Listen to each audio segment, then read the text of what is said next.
Pastor Polite Madondo Rise&Shine Studio. Ngatifambei mukutenda, ndiro tsinde rezvese. Tikafamba famba mukutenda, tikafamba mukutenda, tikafamba mukutenda,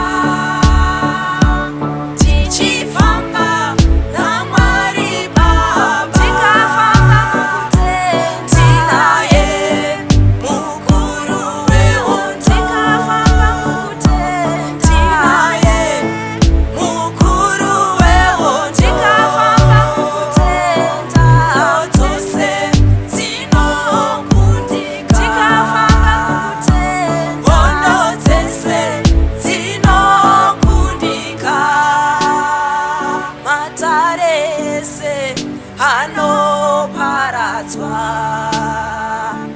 matare anoparadzwa. Hama dzangu uyai kuna She, hama dzangu timunamate, hama dzangu uyai kuna She, hama dzangu timunamate, tikafamba mukutenda,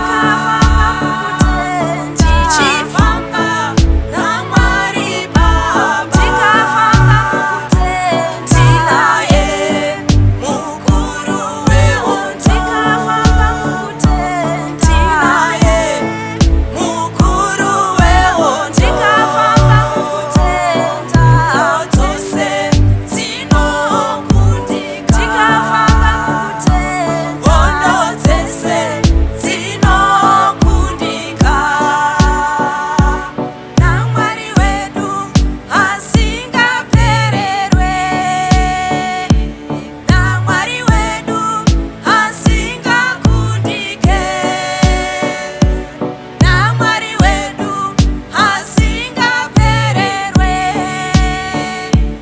naMwari wedu asingakundike. Tirimo mukufamba mukutenda, tichivanamata Mwari, tichitevera matsimba ababa vedu Abhurahama, murume aifamba nokutenda. Hondo dzese dzakakundika nekuti baba Abhurahama vaiva baba vokutenda. Nhasi uno tiri kutevera mukati mematsimba avo.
OnikidMusiq.